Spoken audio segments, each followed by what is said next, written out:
Hello दोस्तों, नमस्कार। एक बार फिर से स्वागत है आपके अपने यूट्यूब चैनल देव जी के ट्रिक्स में। तो दोस्तों, हम यहाँ पर डेली जो कि देख सकते हैं शाम को 6 बजे आपकी यूपी जीके की क्लास होती है, डिस्क्राइब के साथ होती है। और यहाँ पर 5 ऑप्शन वाली सीरीज भी आपको प्लेलिस्ट मिल जाएगी। बाकी और भी हमारे यहाँ पर सीरीज चलाई गई है। यूथ कंपटीशन की जो प्रीवियस ईयर क्वेश्चन आपकी बुक आई थी उसको भी हमने सॉल्व करा दिया है, प्लेलिस्ट में उसको भी दे सकते हैं। और हमारे अगर ऐप से नहीं जुड़े हैं तो हमारे ऐप से जुड़ सकते हैं, वहाँ पर भी आपको बेहतरीन सुविधा उपलब्ध करा दी गई है। मात्र 60 रुपये में यूपी जीके की जो आपकी पीडीएफ है उसमें आपकी कंप्लीट थ्योरी होगी, ऑब्जेक्टिव क्वेश्चन भी आपके होंगे, यूपी के करंट अफेयर भी होगा, और साथ में 200 क्वेश्चन कंप्यूटर के होंगे, और साथ में अनलिमिटेड टेस्ट सीरीज भी उपलब्ध करा दी गई है। मतलब जो टेस्ट सीरीज आप लोग कहीं 200 300 है ना ऐसे आप परचेज करते थे, वो टेस्ट सीरीज हमारे उसी कोर्स के अंदर ही प्रोवाइड करा दी गई। जैसे परचेज करेंगे तो आपको टेस्ट सीरीज आ जाएगी, और उतने पैसे में आप लोग बेहतर तरीके से टेस्ट सीरीज लगा सकते हैं। वो कोई भी एग्ज़ाम आपका हो, है ना, वो आपका कोई भी एग्ज़ाम हो, चाहे एसएससी हो, रेलवे है ना, किसी भी एग्ज़ाम के लिए है, तो आप लोग आराम से उसको भी आप लोग आते चलिएगा, है ना। जो पैसे आप लोग बाहर 500 रुपये खर्च करते थे टेस्ट सीरीज में, वो आपको फ्री में उपलब्ध करा दी गई है ना। तो किसी भी कोर्स को परचेज कर लीजिए और टेस्ट सीरीज मिलेगी, साथ में कोर्स का भी आनंद मिलेगा। तो हमारे ऐप से जुड़ जाइएगा, देव जी के ट्रिक ऐप है, ठीक है ना। बाकी हम लोग इस क्लास को सॉल्व करते हैं, थोड़ा सुपर फास्ट तरीके से यहाँ पर सॉल्व करेंगे। बाकी और भी क्लासें चलती हैं, उनको भी आप लोग देते चलिएगा। गुड इवनिंग, नमस्ते सभी को, जय हिंद। गुड इवनिंग, राधे राधे, सभी को जय हिंद। चलिए तो भी स्टार्ट किया जाए। चलिए स्टार्ट करते हैं। पहला क्वेश्चन आपसे कह रहा है, उत्तर प्रदेश में लोकायुक्त का जो पद है वो सृजित किया गया था। वन को ऑप्शन देना है कि उत्तर प्रदेश में जो लोकायुक्त का पद है ये सृजित किया गया था, ये कब किया गया था। यहाँ पर जो देना है ऑप्शन नंबर का राइट क्या हो जाएगा। तो आप कहेंगे सर ये 1975 में कब किया गया था। 1975 में लोकायुक्त का पद का जो है सृजन किया गया था। ऑप्शन नंबर आपका ए यहाँ पर राइट हो जाएगा। यहाँ पर बताना है निम्नलिखित में से किसका जो चुनाव होता है वो प्रत्यक्ष निर्वाचन पद्धति के माध्यम से होता है। यहाँ पर जो आंसर है वो आपका क्या होगा। दूसरे की बात करते हैं तो यहाँ पर देखिएगा, जैसे आपके प्रधान आपके हो गए, गांव के प्रधान हो गए, क्षेत्र प्रमुख हो गया, यहाँ पर जिला पंचायत दिया है, पंच भी आपके होते हैं, है ना। और यहाँ पर देखिए जो आपके सरपंच होते हैं। कहीं ना कहीं 1 4 5 वाला जो ऑप्शन सी दिया गया है ये जवाब आपका हो जाएगा कि जो पंच होते हैं सरपंच हो जाएंगे और आपके प्रधान होंगे। ऑप्शन नंबर आपका सी यहाँ पर राइट हो जाएगा। चलिए अगला क्वेश्चन यहाँ पर दिया गया है और आपसे कह रहा है कि उत्तर प्रदेश के राजकीय चिन्ह में नहीं है। चलिए बताना है कि उत्तर प्रदेश के राजकीय चिन्ह में नहीं है। 3 नंबर आपसे कह रहा है। तो यहाँ पर देखिए धनुष दिया है, मछली है, तीर है, मोर है। तो आप कहेंगे ऑप्शन नंबर आपका डी, मोर नहीं है। ऑप्शन जिसका डी आ रहा है बिल्कुल सही हो जाएगा। यहाँ पर देखो जो आपका चिन्ह दिया गया है सरकारी मोहर, ये प्रारूप है। इसमें से देखा जाए वृत्त के ऊपर धनुष है, बीच में बहती गंगा यमुना नदियां होंगी, अर्थात जो आपका इस प्रकार से आपका बना होता है। ये गंगा यमुना आपकी है ना। और नीचे दाएं और बाएं 2 मछलियां हैं। 1938 ईस्वी में इसको स्वीकार किया गया था। अगले क्वेश्चन आपके आते हैं। क्वेश्चन दिया गया है निम्नलिखित में से किस नगर में नगर निगम आपका नहीं है। यहाँ पर बताना है कि कौन सा नगर है जहां पर नगर निगम नहीं है। क्वेश्चन नंबर आपका 4 है। 4 की बात करते हैं तो ऑप्शन में से होगा क्या। चलिए अलीगढ़ है, मुरादाबाद है, सहारनपुर है और आपका आजमगढ़ है। चलिए यहाँ पर 4 का ऑप्शन देना है और 4 का ऑप्शन क्या बनेगा। तो यहाँ पर देखो अलीगढ़ में भी है, मुरादाबाद में भी है, सहारनपुर में है, लेकिन आजमगढ़ में नहीं है। आपसे पूछे कि कितने आपके नगर निगम है, तो आपके सामने ये 17 नगर निगम है, जिनको आप नोट कर सकते हैं, स्क्रीनशॉट ले सकते हैं, क्योंकि ये क्वेश्चन जो आपका है देख सकते हैं जो आपके 17 नगर निगम है ना, सब में नहीं है। यहाँ पर 17 नगर निगम है और देख सकते हैं लखनऊ, आगरा, कानपुर, प्रयागराज, वाराणसी, मेरठ, गोरखपुर, बरेली, गाजियाबाद, अलीगढ़, मुरादाबाद, झांसी। जब भी पूछा जाता है तो अलीगढ़ ऑप्शन देगा, मुरादाबाद भी देता है, सहारनपुर भी होता है, फिरोजाबाद भी, अयोध्या में भी है, मथुरा वृंदावन में भी है, और लास्ट वाला जो आपका 17वां है वो आपका शाहजहांपुर है ना। तो स्क्रीनशॉट ले लीजिएगा आप सभी लोग। ये जो आपकी जगह है जहाँ पर आपके 17 नगर निगम है, बाकी जो भी आपको मिले ऑप्शन के हिसाब से आप लगा दीजिएगा, ठीक है ना। क्लियर है। अगले क्वेश्चन पर आते हैं। क्वेश्चन आपसे अगला पूछा गया है कि राज्यपाल के संबंध में कौन सा सही नहीं है। राज्यपाल के संबंध में कौन सा सही नहीं है, 5 नंबर आपसे कह रहा है। देखिए राज्यपाल की नियुक्ति राष्ट्रपति करते हैं, वह 1 से अधिक राज्यों का राज्यपाल हो सकता है, वह 5 वर्ष तक अपना पद धारण कर सकता है, राज्य व्यवस्थाकिया द्वारा हटाया जा सकता है। ये आपकी गलत है, क्योंकि भैया जो आपके राज्यपाल होते हैं उनको राज्य व्यवस्थापिका के हिसाब से नहीं हटा सकते हैं, ये राष्ट्रपति के प्रसाद पर्यंत ही रहते हैं। इसलिए ऑप्शन आपका डी नंबर है यहाँ पर है, राइट हो जाएगा। क्लियर है। यहाँ पर है तैयार राष्ट्रपति के द्वारा इनको हटाया जा सकता है। अगला क्वेश्चन आपसे दिया गया है कि उत्तर प्रदेश का जो राजकीय पुष्प है आपका इनमें से कौन है। चलिए उत्तर प्रदेश का जो राजकीय पुष्प है ना, वो आपका है कौन। टेसू, गुलाब, नीलकमल या चंपा। तो आपका आंसर क्या हो जाएगा, 6 में ऑप्शन बनेगा ये नंबर, ये आपका टेसू है, टेसू जो कि ऑप्शन आपका ये बनेगा। देखिए यहाँ पर बताया गया है, इसके नामों को उल्लेख किया गया है, इसके कई नाम है, हमने आपको हमेशा कई बार बताया भी है कि जो आपका राजकीय पुष्प है उसके कई नाम हैं। यहाँ पर देखिए इसे पलाश भी कहते हैं, इसे ढाक भी कहते हैं और इसे टेसू भी कहते हैं। ये कई नामों से पूछा जाता है, पलाश है, ढाक है, टेसू है और इसको हम लोग जंगल की आग के नाम से भी जानते हैं, जंगल की आग के नाम से भी इसको जाना जाता है। ठीक है, वैज्ञानिक नाम क्या है, ब्यूटिया मोनोस्पर्मा इसका वैज्ञानिक नाम है। अगला क्वेश्चन दिया गया है कि सूची फर्स्ट को सूची सेकंड से यहाँ पर सुमेलित करना है।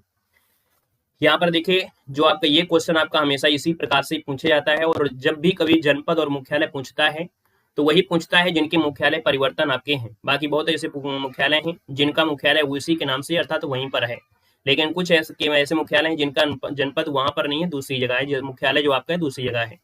जैसे जौलान की बात करते हैं तो जौलान का मुख्यालय आपकी उरई में है ना, कहाँ पर है, उरई में है। कानपुर देहात का कहाँ पर है, अकबरपुर माती में हो जाएगा, ये अकबरपुर माती वाला जो आपका है। ठीक है, माती सब लोग जानते होंगे, अकबरपुर माती बोलते हैं, तो यहाँ पर आपका एक हो जाएगा। इसके बाद संत रविदास नगर का जो आपका है वो आपका कौन हो जाएगा, इनमें से भदोही हो जाएगा और कुशीनगर का क्या हो जाएगा, पडरौना हो जाएगा, कुशीनगर का पडरौना हो जाएगा। तो कहीं ना कहीं देखा जाए तो यहाँ पर इसका जो आपका है भदोही है और यहाँ पर जो कुशीनगर है वो आपका पडरौना हो जाएगा, है ना। तो इस प्रकार से आपका बनेगा, स्क्रीनशॉट ले लिए क्योंकि अधिकतर जो क्वेश्चन बनते हैं वो आपको इसे मिलते हैं। हमारे कह सकते हैं पीडीएफ में आपने परचेज किया होगा, है ना, उसमें भी आपको इसी प्रकार के दिए भी गए होंगे। अगला क्वेश्चन दिया गया है कि राज्य के पंचायती राज संस्थाओं में महिलाओं के लिए जो आरक्षण है वो आपके कितना है। चलिए, पंचायती राज संस्थाओं में महिलाओं के लिए जो आरक्षण प्रदान किया गया है वो कितना किया गया है, तो आबादी के अनुपात में 1/4 में या कुल स्थान का 1/3, तो आप कहेंगे ऑप्शन नंबर आपका सी राइट हो जाएगा, 1/3 अर्थात। तो यहाँ पर अगला क्वेश्चन दिया गया है, देख सकते हैं उसमें से आपसे पॉइंट है कि भारतीय संविधान का जो 73वां संविधान संशोधन है अप्रैल 1993 में सरपंच या पंचायत के विभिन्न स्तरों पर पंचायत सदस्य उनके प्रमुख दोनों पर महिलाओं के लिए 1/3 स्थानों के आरक्षण का प्रावधान किया गया था आर्टिकल नंबर 243 की डी के तहत। राज्य ने इसे बढ़ाकर, जैसे बिहार में देखा जाए तो यहाँ पर 50% आरक्षण है, उत्तर प्रदेश में कितना है तो आपके 33% है, यही चीज आपके बिहार में बढ़ा दिया है, वहां पर 50% आरक्षण किया है। अगला है उत्तर प्रदेश का राजकीय पक्षी बताना है। चलिए उत्तर प्रदेश का जो राजकीय पक्षी है वो आपका कौन सा है। यहाँ पर उत्तर प्रदेश का जो राजकीय पक्षी वो आपका कौन सा है, सारस है, जिसे हम लोग क्रॉच कहते हैं, है ना, क्या कहते हैं, सारस भी कहते हैं। जो अंग्रेजी नाम आपका है सारस है, वो कह सकते हैं क्रॉच हो जाएगा। और कहीं ना कहीं देखा जाए इसका वैज्ञानिक नाम है ग्रूस एंटीगोन, क्या है, ग्रूस एंटीगोन, ऑप्शन नंबर आपका यहाँ पर आपका ए हो गया। अगला है पंचायत का चुनाव लड़ने के लिए एक व्यक्ति की जो न्यूनतम आयु होनी चाहिए वो कितनी होनी चाहिए।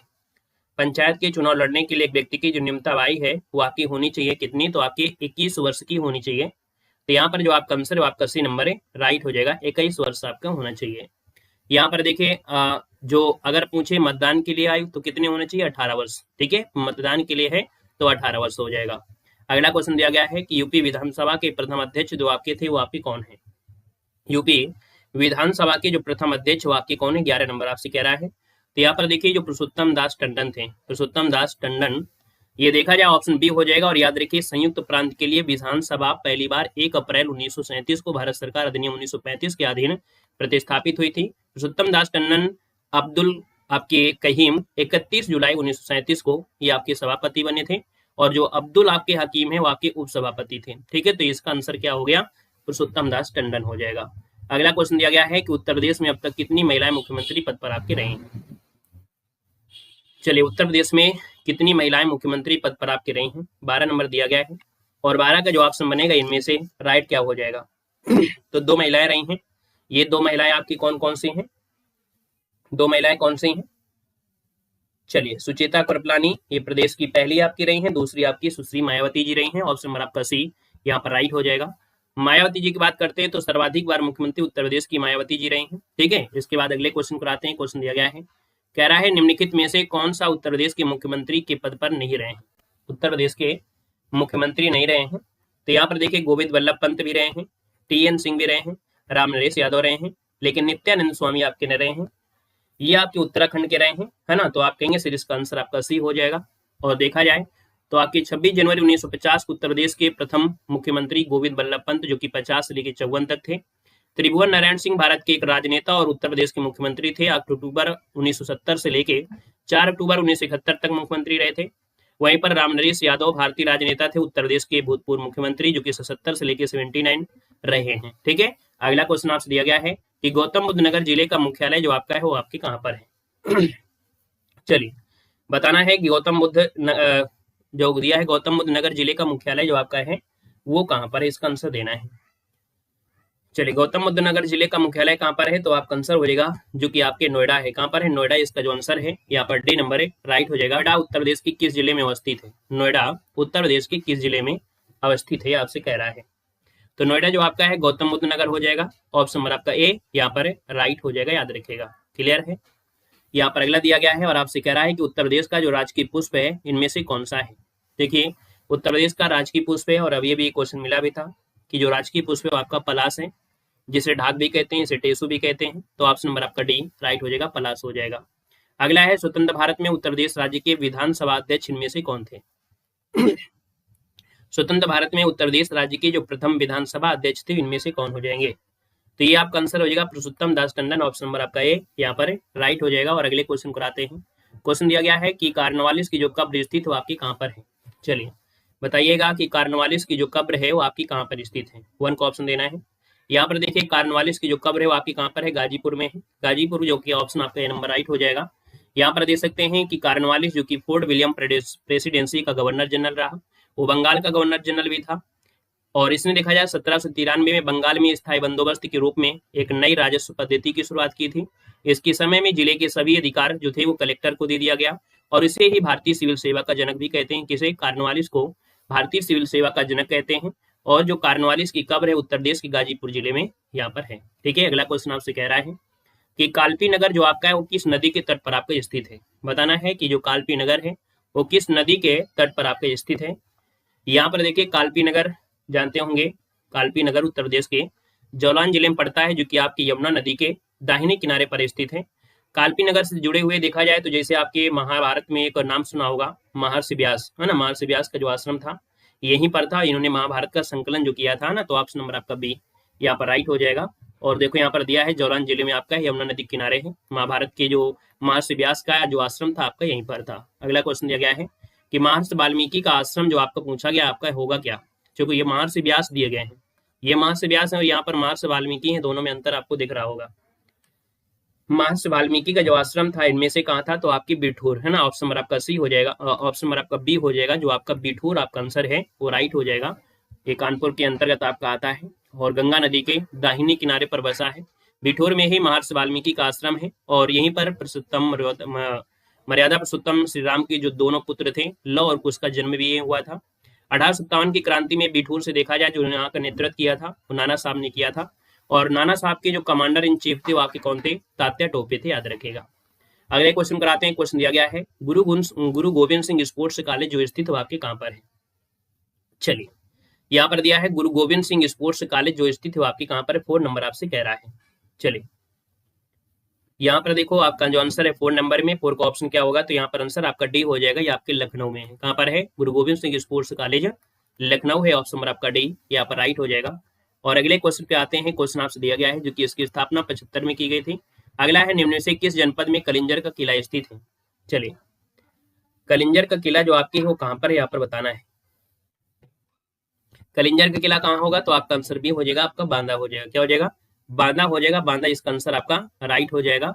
और यहाँ पर देख सकते हैं कलिंजर का किला आपको याद होगा कि जहाँ पर कलिंजर पर महमूद गजनवी, कुतुबुद्दीन ऐबक, शेरशाह सूरी, हुमायूं आदि ने आक्रमण किया, लेकिन इस पर विजय पाने में असफल रहे। कलिंजर विजय अभियान में ही तोप का गोला लगने से शेरशाह की मृत्यु हो गई थी। और इस दुर्ग में कई प्राचीन मंदिर भी आपके हैं इसमें, है ना। और कहीं ना कहीं ये जो आपका बना हुआ है कलिंजर वो बहुत ऊंचाई में बना है, तो अगर कोई युद्ध करने जाता भी था तो इसमें पहुंच नहीं पाता था। इस वजह से कहीं ना कहीं जैसे शेरशाह था, अगर इसने गोला अगर मारा भी होगा तो गोला टकरा कर वापस फिर से आ गया था। यहाँ पर अगला क्वेश्चन देखो दिया गया है ना। मंदिर 3वीं से 5वीं सदी गुप्त काल में है। यहाँ के शिव मंदिर के बारे में मान्यता है कि सागर मंथन से निकले कालकूट विष को पीने के बाद भगवान शिव ने यहीं पर तपस्या करके ज्वाला शांति की थी। अगले क्वेश्चन पर आते हैं। प्रयागराज स्थित अल्फ्रेड पार्क का पुनः नामकरण किया गया था। चलिए यहाँ पर बताना है। और ये क्वेश्चन तो आपने बहुत बार पढ़े होंगे, है ना, अनेक बार भी पढ़ा होगा। और यहाँ पर देखा जाए तो आपका जो आंसर है आपका बी हो जाएगा, चंद्रशेखर आजाद के नाम पर है। और यहाँ पर जो चंद्रशेखर आजाद ने एक पिस्टल थी, है ना, कौन सी, या इनकी पिस्टल का नाम बताना है। इनकी पिस्टल जो रही है वो 2025 के कुंभ में, है ना, देखी जानी है। आपने पढ़ा होगा, हमने करंट अफेयर पढ़ाया था कि जिनको पिस्टल है, पिस्टल जो आपकी है वो आपकी एक इसने एक प्रदर्शनी के रूप में महाकुंभ में आपको मिली होगी, देखने को मतलब मिलेगी। और अगला क्वेश्चन आपसे यहाँ पर दिया गया है और आपसे कह रहा है, चलिए इनके बारे में पढ़ लो कि 1931 में इसी पार्क में क्रांतिकारी स्वतंत्रता सेनानी चंद्रशेखर आजाद को अंग्रेजों द्वारा एक भयंकर गोलीबारी में वीरगति हुई थी। हालांकि यहाँ पर खुद को गोली इन्होंने मार लिया था। आजाद की जो मृत्यु है वो 27 फरवरी 1931 को 24 साल की उम्र हो गई थी। 1870 में सक्स को बर्ग के राजकुमार अल्फ्रेड और गोथा प्रयागराज इसी दौरे पर आए थे, है ना। तो इस दौरान यहाँ पर 133 एकड़ भूमि पर इस पार्क का निर्माण किया गया था। Colt pistol, very good. अगला क्वेश्चन दिया गया है कि रूमी दरवाजा कहाँ पर स्थित है। चलिए बताना है कि जो रूमी दरवाजा है वो आपके कहाँ पर है। रूमी दरवाजा आपके लखनऊ में है। ऑप्शन नंबर आपका ये हो जाएगा, लखनऊ बनेगा।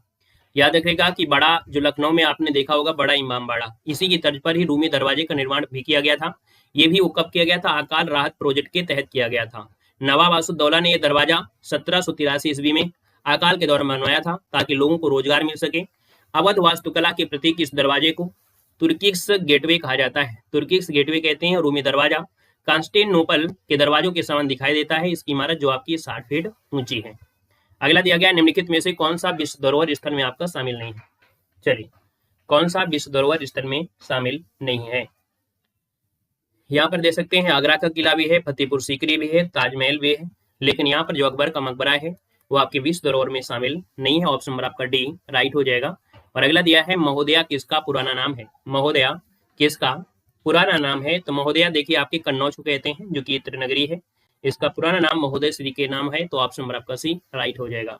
अगला है, उदयन वासदत्ता की जो कथा है वो संबंधित है, वो आपकी कहाँ से संबंधित है। उदयन वासदत्ता की जो कथा है ये संबंधित है, वो आपकी कहाँ से संबंधित है। ऑप्शन बी हो जाएगा आपकी कौशाम्बी से। कहाँ से, कौशाम्बी। ऑप्शन बी बनेगा।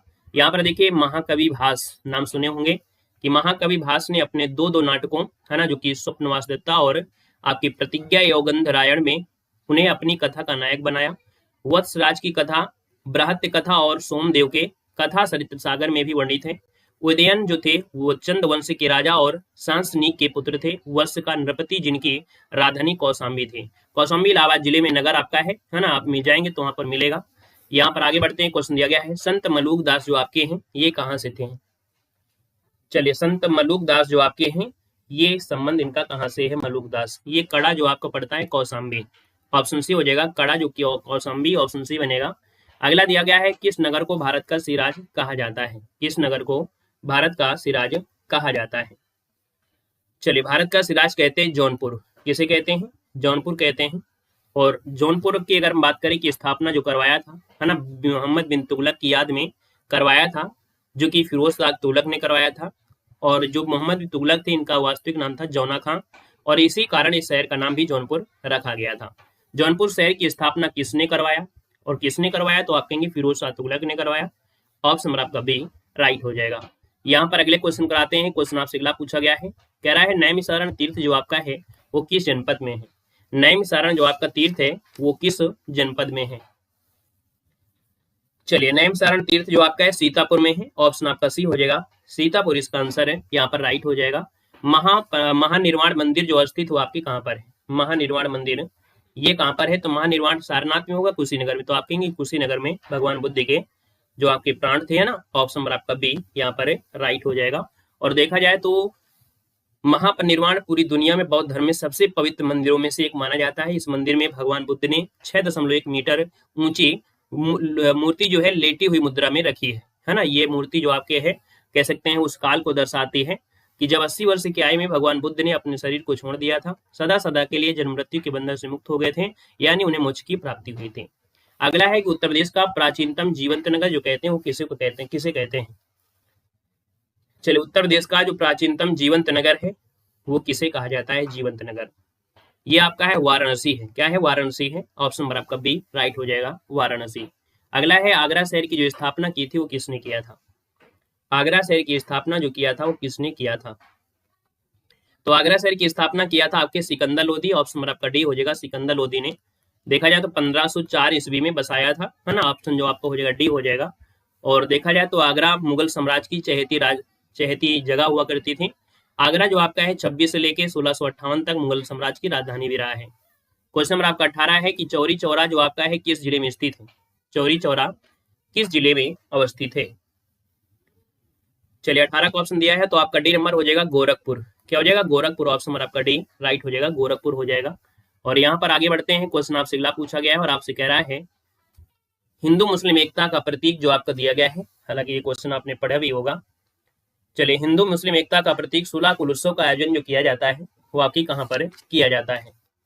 तो यहाँ पर देखिए 19 नंबर दिया है और 19 का जो ऑप्शन बनेगा वो आपका ये हो जाएगा आपके आगरा में। कहाँ होता है, आगरा में किया जाता है। अगले क्वेश्चन पर आते हैं। क्वेश्चन आपसे अगला पूछा गया है कि उत्तर देश में जैन और बौद्ध दोनों का जो प्रसिद्ध तीर्थस्थल है वो आपके कहाँ पर है।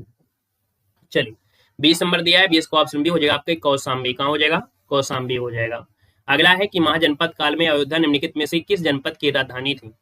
महाजनपद काल में जो अयोध्या है वो किस जनपद की राजधानी थी। यूपीपी में भी क्वेश्चन पूछा गया था। यहाँ पर दे सकते हैं आपका जो आंसर बनेगा इनमें से राइट क्या हो सकता है। चलिए, महाजनपद काल में अयोध्या निम्न में से किस जनपद की राजधानी थी। यहाँ पर देखिए ऑप्शन अब आपका हो जाएगा डी नंबर कोसल महाजनपद। क्या हो जाएगा, यहाँ पर कोसल महाजनपद हो जाएगा। ऑप्शन नंबर आपका डी राइट हो जाएगा, कोसल महाजनपद हो जाएगा। 16 महाजनपदों में से इसका जो क्षेत्र है वो आधुनिक गोरखपुर के आसपास आता है। इसकी प्रथम राजधानी साकेत वर्तमान में अयोध्या और द्वितीय राजधानी क्या हुआ करती थी, श्रावस्ती होती थी। 4वीं सदी ईस्वी पूर्व में मगध ने इसे अपना अधिकार कर लिया। गोंडा के समीप सेंट मेट में आज भी साहित्य में जो आपका है इसके अवशेष टूटी फूटी जो आपके देखने को मिलते हैं। काफी संघर्ष रहा इसमें से। तो इस प्रकार से यहाँ पर ये जो क्लास आपकी है आज कंप्लीट होती है, जिसमें से आपने 2 टॉपिक आपने कंप्लीट कर लिया है। बाकी इसी प्रकार से जुड़े रहिए। शाम को 6 बजे यहाँ पर ये क्लास होती है जो आपकी यूपी जीके की होती है। एक सीरीज आपको मिलने वाली है, उस सीरीज में से जो आपके हाई कोर्ट से रिलेटेड जो आपके सिलेबस है और उस सिलेबस के अकॉर्डिंग ही जो आपके टॉपिक आने हैं, अर्थात जो कह सकते हैं हिस्ट्री पॉलिटी ज्योग्राफी ये होंगे, उसी के अकॉर्डिंग आपकी सीरीज होगी।